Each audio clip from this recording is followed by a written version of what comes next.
Welcome back to the 2019 Collaborative Group of the Americas podcast series focusing on APC-Associated conditions. This series is brought to you by the CGA-IGC Education Committee. My name is Dr. Swati Patel. I'm a gastroenterologist at the University of Colorado, and I will be your host for the second episode in our series. Before we start, I'd like to remind you that the content of this podcast is not intended to be a substitute for professional medical advice, diagnosis, or treatment. Always seek the advice of your physician or another qualified health provider with any questions you may have regarding a medical condition. This podcast is being recorded in April of 2019, and the content reflects the expert opinion and data available at this time. Today we have the honor of speaking with Dr. Daniel Worthley, a gastroenterologist and digestive cancer scientist working at the South Australian Health and Medical Research Institute and in private practice at Brisbane Colonoscopy and Colorectal SA. We'll be talking about gastric adenocarcinoma and proximal polyposis of the stomach, or GAPPS. We're very lucky to have this opportunity given Dr. Worthley's role in the original identification of this syndrome, as well as his body of experience in caring for these families. Dr. Worthley, thank you so much for speaking with us today. Swati, it's great to be speaking with you again. Thank you very much. So why don't we dive right in? Can you tell us what GAPPS is? So Swati, GAPPS stands for Gastric Adenocarcinoma and Proximal Polyposis of the stomach. So essentially it's a rare inherited form of gastric cancer and gastric polyposis. We developed this name back when it was merely a syndrome and all of the molecular features were really unknown. And so, clinically it rests on patients having an autosomal dominant form of inheritance of florid fundic gland polyps. So these are often small polyps throughout the gastric body and gastric fundus on endoscopy. These are frequently actually, other than the sort of the typical sporadic fundic gland polyps, these often become dysplastic and they can develop from as young as 10 years of age in some patients. Now, the important thing is, unlike sporadic fundic gland polyps, there's a strong family history of gastric cancer in these people. And although the exact penetrance of gastric cancer is still a little uncertain, we think about 5 to 10% of such people develop gastric cancer by their 40s, and that's why some of the management of this has been for prophylactic total gastrectomy in these people. One of the key features of GAPPS, as opposed to some other better known perhaps gastrointestinal polyposis syndromes, is its absolute specificity for the acid producing part of the stomach. So the oxyntic mucosa of the gastric body and gastric fundus without any polyposis within the gastric antrum, duodenum, deeper small intestine or colorectum. But from that sort of clinical background, we then were able to find out and delve further into the genetic cause of the condition. And, obviously it looked, although gastric cancer heavy, otherwise it looked a lot like the stomach phenotype of FAP, familial adenomatous polyposis. And we, in our Australian family, were able to find that it was linked to a similar region of APC. And through further sort of delving, we worked out that it was an interesting mutation which regulated not actually the APC gene itself, but the DNA that regulated how much APC was produced. So, in summary, GAPPS is a inherited gastric cancer caused by a variant of mutation in APC. It's a new rare disorder, but what you find is as you develop a vocabulary and you develop a test, you find out that it's perhaps not quite as rare as you once suspected.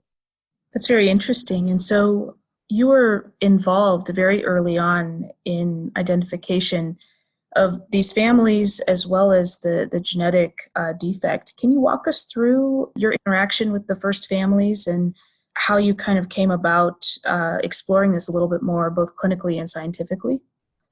Yeah, absolutely. So I was very, very lucky to be involved sort of really at least at the identification of the Australian pro then. So as you said, I'm a gastroenterologist.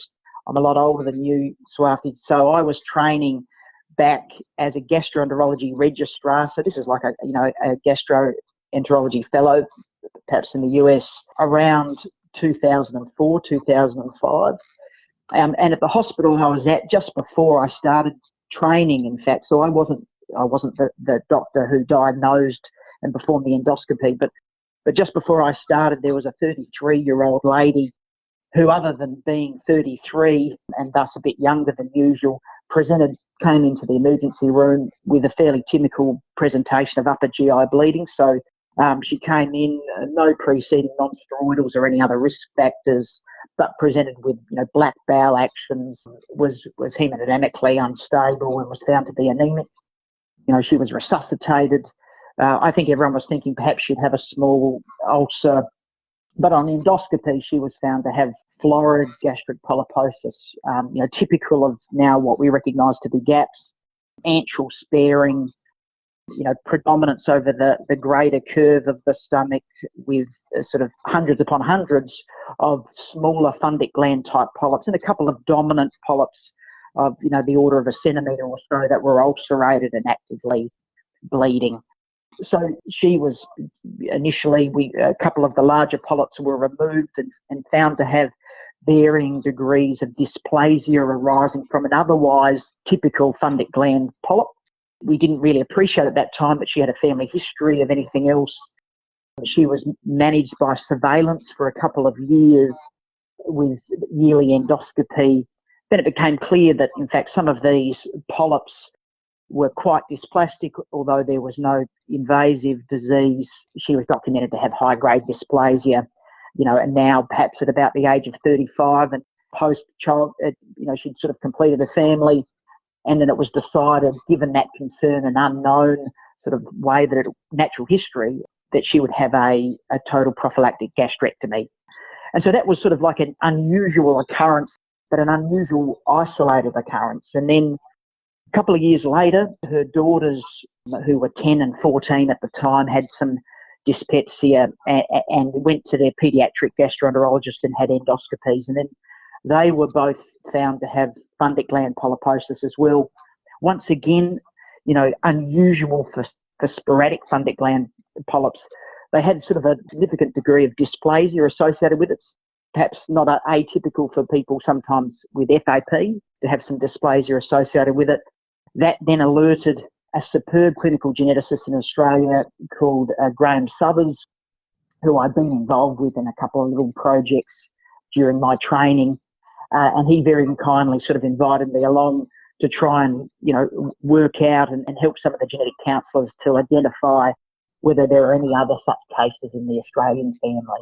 From there, really with a huge amount of support from Graham, really, we were able to identify that in another arm of the same family, but in a different city in Australia, there had been two young ladies, 33 and 48, who were diagnosed with gastric cancer and who passed away from gastric cancer. And then through subsequent surveillance endoscopy around those tragedies, we were able to identify that there was an autosomal dominant inheritance of this atypical dysplastic fundic gland polyposis and incidence of gastric cancer. From there, we sort of recruited the assistance of one of Australia's and perhaps the world's best cancer geneticist, Georgia Fenovix-Trench, to sort of start sleuthing for the genetic cause.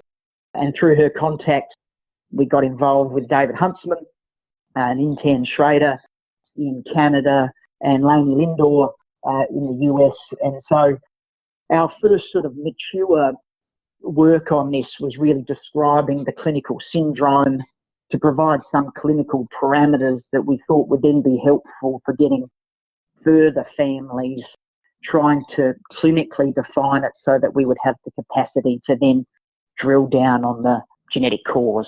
So that's a bit long-winded, but that's sort of the introduction to how it all started from one patient in an emergency room, sort of utilisation of a great clinical genetics network in Australia and then North America. So that's sort of how it all developed. It's absolutely fascinating how it started with one woman presenting in an emergency and then slowly making your way through her family.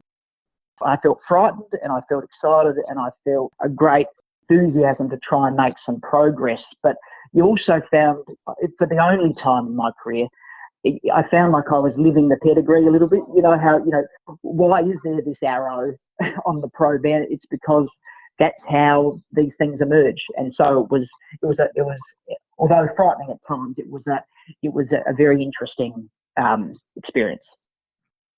So tell us about the specific genetic abnormality. You mentioned the promoter region of the APC gene. Can you tell us a little bit about the specific defect in GAPPS? And is this something that is included in kind of commercial lab panels as of date? Absolutely. So APC gene is a tumour suppressor gene that will be very familiar to the people listening to this podcast, a key gatekeeper involved in lots of different forms of gastrointestinal polyposis. APC is interesting insofar as it has two promoter regions, so two transcripts, two RNA sort of sequences that then get translated into an APC protein. Now, what's fascinating about APC throughout lots of different forms of inherited polyposis is that the site of mutation, seems to be very closely linked to the clinical manifestations, to the phenotype, which occurs with lots of different features, including desmoids or attenuated FAP. If you go outside of the coding region, so not the DNA that encodes the protein of APC, but if you go further left, further 5', further upstream, then you come across all of the DNA that doesn't encode the protein of APC, but it helps to regulate how much APC is produced. And so what we did initially is we were sort of screening for these families with whole exome sequencing when we look at all the DNA that encodes the proteins, and we couldn't find any mutation throughout the entire exome, throughout all of the coding DNA in the person. Then we went further and did whole genome sequencing, which should, pick up all of the mutations. However, coverage in this region was less than perfect, and we still didn't find anything. And so then subsequently, and in fact this work wasn't done in my lab, it was done in George's lab at QIMR, what they did is, given the linkage, they took some candidate regions that were upstream and regulatory of APC and walked through them with typical Sanger sequencing. And what they could show is by doing typical PCR and sequencing, in an old school way, they were able to sensitively identify a couple of promoter regions within our Australian family. So this is 195 base pairs upstream, so before the first peptide amino acid that's produced via the coding sequence.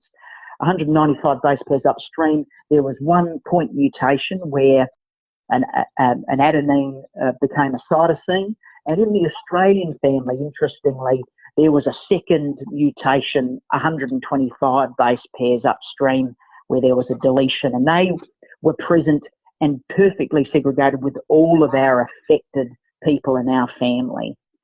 And so that then identified that maybe there were two possible regions of interest that were regulating APC production. We then found that, in fact, the way that it regulated APC production was that this was a key binding site for yin-yang-1 or YY1 transcription factor, so that if you mutated where we had our mutations, what would happen is that YY1 wouldn't bind and wouldn't enhance APC transcription, so that this mutation impaired the subsequent transcription and subsequent translation, therefore, of the tumour suppressor gene, thus lower levels of the tumour suppressor gene APC, which then gave us sort of a molecular rationale to the mutation being relevant. And then on screening 5 other families throughout North America, we were able to identify that a similar, not necessarily an identical, but a similar mutation within that region of about 191 to 195 base pairs upstream of the APC start site seemed to have mutations within this sort of map of DNA that was very important for transcriptional binding of this factor. So this region is appreciated to be present in not only those that we've described, but others have tested it throughout Japan and Europe and other places to identify that this is associated with this sort of gastric phenotype that we described. And I know that the commercial testing, although I apologise, I don't know the entire of those that do provide it, but I know that the Ambry has been providing it since January 2017. So I think we published in sort of mid to early 2016. And so about 6 months afterwards, it became part of the standard, at least one of the standard clinical panels. It would be important just to clarify that when you are researching a family or investigating a patient, they certainly are available on standard panels now. Wow, so 2016, 2017, this is an absolutely recent discovery. Just really emphasizes how rapidly the field of genetics is changing. It's pretty awesome, right? And it wasn't, and I don't wish to suggest that it was my work, but sort of Georgia, in collaboration with the clinicians, were able to make good progress relatively quickly. But the only reason is because of that incredible international consortium. And you sort of appreciated how important that collaborative network is in actually making any progress. Otherwise, you just still have a patient, a small cluster, a family, and you don't have the power in order to make those sorts of, advances. Absolutely. Do you have a sense, despite how recent this discovery is, how common GAPPS is? How many families are you aware of have both the genotype and the phenotype that you've described? Exactly. So it's interesting. So at last count, there were about 10 reported such families, and they've been the ones that have been published. And we've been contacted maybe about 2 to 3 others.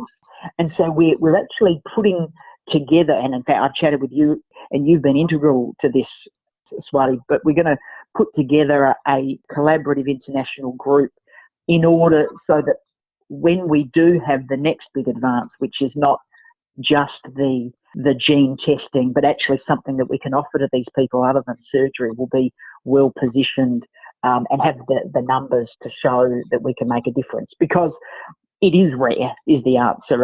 And part of the screening for developing the mutation or identifying the mutation was to see whether or not this was just a common SNP that was found without any functional relevance. And, when we looked at 2,500 Australian controls and approximately 2,500 sort of published controls as well, this was absent. And even within sort of published, gastric cancer databases, this is a very, very rare cause of gastric cancer broadly and is a vanishingly small proportion of just the unselected population.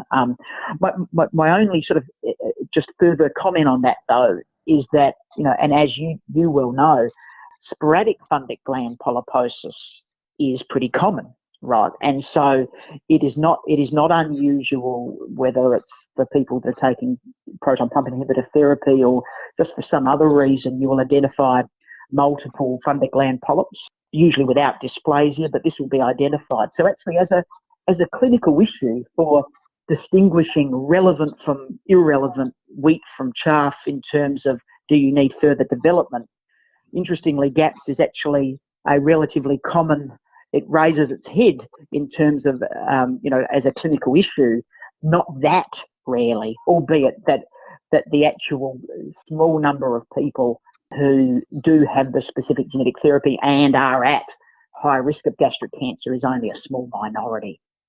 So thinking about the patients that you've cared for over the years with this condition, once a family is identified, what have you been recommending in terms of screening? How young or old to start? What modalities? How frequently? So at the time of diagnosis and in all adult family members, and we've really been recommending from about 16, to be honest, in otherwise asymptomatic people, they would have an endoscopy, so a screening endoscopy. We also recommend at that index procedure to have a colonoscopy as well. The importance of that is, although our families with this mutation have had an exclusive gastric phenotype. There have been reported families that in fact have similar mutations within this region, and to be sure they have a very heavy fundic gland polyposis, but in addition they also have colorectal disease. And so some of these people with a very similar, and we're sort of trying to understand it, but similar underlying genetic event can have more classical FAP. And obviously those people should be very carefully watched from a colorectal perspective by colonoscopy, as you would with any patient with AFAP. But for people where there isn't a history of colorectal cancer or colorectal polyps, what we advise is endoscopy every 1 to 2 years for affected members, genetically affected members, and to do a colonoscopy once every 5 years at least, or more rapidly if the polyp burden demands it. And it makes sense when doing colonoscopy, you would do pan-chromoendoscopy with indigo carbon, in order to better assess for small polyp burden and small adenomas. In terms of other endoscopic examination, there's been no evidence that in our patients, so patients that have gastric-specific disease, do they have any small intestinal, duodenal, adenomatous burden or any extra-intestinal disease. Although every patient hasn't had this, several of the Australian family that I know best have had capsule endoscopy and other small intestinal series or MRI enterography, and there's never been any small intestinal disease identified. In terms of other sort of, gynecological, breast, other extra-intestinal cancers, we haven't identified any. So, one of the key hallmarks of GAPPS remains that it's sort of so specific to the oxyntic mucosa of the stomach. Colonoscopy is included just because it is the APC gene, and I don't think you wish to be too proud about the specificity given how common colorectal cancer is anyway, but the emphasis is on endoscopy, surveillance, and perhaps we can talk about the value of surveillance and how effective it is with 5-yearly colonoscopy at least. So with upper endoscopies starting at age 16, what's the interval that you generally recommend for patients? And what's the endoscopic approach? In addition to a visual inspection, do you use any specific mapping approach or chromoendoscopy approach in these patients? So when I've done endoscopy, I've used magnified NBI generally to look for areas of dysplasia, and then I would do target biopsies there. But otherwise, I would perform polypectomy on any polyps greater than 1 centimetre, and then retrieval often in a basket can be necessary, and biopsy of at least 10 other polyps that I think are the most notable. This is entirely an evidence-free zone. This has been what I've practically done. Then it's nice, initially, you help to confirm the diagnosis in people with a smaller burden of polyps, of the 30, that sort of level, to show that there is some dysplasia. But I guess that sort of really, that requirement predates the genetic testing. So more so now that's based on the gene. Thereafterwards, however, we've been doing endoscopy every 1 to 2 years. It's sort of dependent a little bit on the age and also patient wish and also polyp burden. Where there is florid, by which I mean 100 polyps, I had been surveying every year in that setting. But what's very clear and what is different about GAPPS compared to some other perhaps inherited forms of gastric cancer is that surveillance probably just isn't effective longer term. I think it's very helpful for younger patients in terms of helping to manage them and to look for progression at an earlier stage. But what we've shown, unfortunately for some patients managed elsewhere, is that gastric cancer can develop despite surveillance. And when you encounter the polyp burden, it's quite clear why that is the case. Just because it really is impossible to adequately visually and or histologically survey what is an entire field that has gone awry. And so we do the surveillance up until we have a planned prophylactic total gastrectomy, which is still the current standard of care for these folks. And when do you generally counsel your patients to strongly start planning for gastrectomy? At what age? And are there factors that influence that, such as certain ages of diagnosis of cancer within the specific pedigree or other influencing factors? That's exactly true. Now, even though you're very kind to interview me, I've only been involved in the clinical management of one family, is the reality. So we have a large Australian family that I've sort of been involved with, but I haven't been involved with lots of different families with different age of onsets of cancers, for instance. So in our family, the earliest onset of gastric cancer was at 33, and thus we've tended to recommend that people coming into their third decade from 20 to 30 to consider prophylactic total gastrectomy. Often that's sort of at about 25. However, that is modifiable in terms of the polyp burden, family planning, and those sorts of sort of patient-specific features. That's, of course, for someone that you've identified early, in their late teenage years or early 20s. For other patients, then prophylactic total gastrectomy is somewhat tempered by how far they've progressed at their age. And so another notable person, had presented to me for the first time at about 56, having had her daughter sort of be the conduit to her diagnosis. And in that person, I didn't recommend prophylactic total gastrectomy immediately. I monitored. She had a slightly lower burden of disease. I monitored for a couple of years. I developed a therapeutic relationship. We discussed it carefully.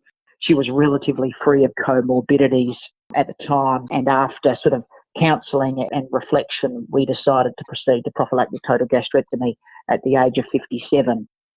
I mentioned that sort of later age group because even though we're presented with people with very severe disease and often very early in life, there have been documented cases of carriers and obligate carriers who have basically been polyp-free in their 70s. So occasionally, for whatever environmental factor there seems to be some modulation of risk, and someone's diagnosed later in life with a relatively low polyp burden, then, I would be very loath to perform prophylactic total gastrectomy and then. That's fascinating. And I know the number of patients really recognized worldwide is quite small.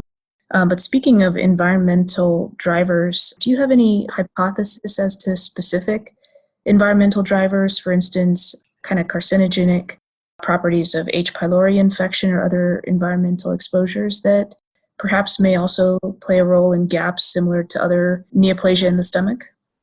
That's a really cool question. And so in Australia, there was an interesting inverse association in our family and H. pylori. So all of the people in our family that we had identified were tested either via serology or most usually at the time of endoscopy for Helicobacter pylori. And there was no, to my knowledge still, there was no affected person, so someone with fundic gland polyposis that was also positive for Helicobacter pylori. So there seemed to be an inverse association. And to be honest, that's also seen in other sporadic forms of fundic gland polyposis. Whether that in turn reflects that H. pylori is protective, I think I would hazard great caution in suggesting that.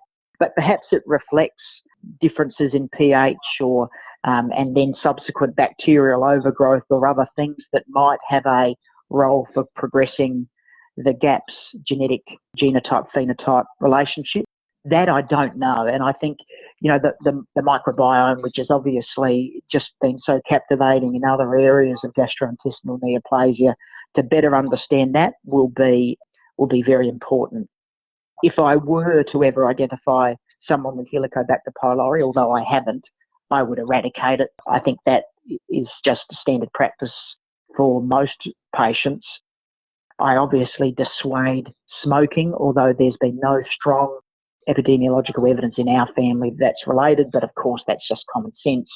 healthy diet and normal BMI is critical, but no other clear environmental associations in terms of PPI use, which is sometimes asked about. What I have tried to discontinue where possible, which is just a reasonable clinical approach, perhaps to anyone who's on a PPI, is to evaluate whether it's still needed. If it is absolutely essential and the person's life is miserable off of it, then I try and adopt the lowest reasonable dose without making an absolute sort of no PPI approach. Interestingly, Intan Schrader, who's a wonderful clinical geneticist in Canada, is conducting a study at the moment whereby she's reviewing a lot of the lifestyle features of patients with GAPPS, other medications, other exposures, smoking, diet, and hopefully we'll have a bit of a better handle, at least to make some general recommendations about other risk factors that might be involved. It's interesting. And on the flip side, any hypotheses as to whether there may be chemo prevention options in these patients? We think about nonsteroidals in other polyposis conditions. Do you see a potential role for that? And if so, what would be the best way to answer that question? So absolutely. So being involved, although prophylactic total gastrectomy we think is necessary to prevent gastric cancer, as in other cases such as hereditary diffuse gastric cancer, obviously it's associated with really, really significant morbidity in these folks. And, it goes from, as I said, frightening to exciting, and then just feeling compelled to actually bring some value to, of the science to these people who are suffering from this and provide something a bit more intelligent than just simply surgery. But what we're going to try and do, obviously the FAP literature has been very valuable here. I think you're going to interview perhaps Jules Samada in the next couple of lectures, and alotinib, which has had some value combined with Sulindac in duodenal disease in FAP, is a very interesting place to start. What I think the sequence is probably is that we in our lab have just generated a GAPPS mouse. So this is a mouse that develops gastric pathology in the setting of a genetic event, which is the Australian GAPPS mutation. We're going to trial this mouse through some chemopreventative options that we've identified through mouse work, but also from organoid work of our Australian GAPPS family gastric organoids. And then I want to form a preclinical basis to perform a randomised clinical trial, like has been done, whether it's a tyrosine kinase inhibitor plus an NSAID, whether it's another different category altogether. And it would be lovely to sort of present a couple of really strongly founded biological options for these patients. And then through our network, we'll be able to make a conclusion. That's incredible, and really emphasizing the importance, as you mentioned earlier, of an international clinical as well as research consortia for these patients. Absolutely, absolutely. And so it's podcasts exactly like this and gastroenterologists exactly like you, Swati, who sort of have a unique role in order to muster support for those sorts of, really hard but essential trials. And for those who are listening who have one or two patients, which is, about as many people as anyone has around the world, I would love for you to get in touch with either Swathi, the team, or me directly to get involved and to register your interest. Well, Dr. Worthley, thank you so much for sharing your time and your expertise with us. I encourage any listeners who have GAPPS patients or any questions about this condition to contact us, and certainly we can put you in touch with the experts who have their fingers on the pulse, just as Dr. Worthley does. So listeners, please tune in next month for our third episode in this series, which will explore approach to managing duodenal neoplasia in familial adenomatous polyposis. And as Dr. Worthley mentioned, this podcast will feature Dr. Jules Samada, who's an internationally recognized expert in chemo prevention and FAP. So please tune in. Thank you so much for tuning in with us today.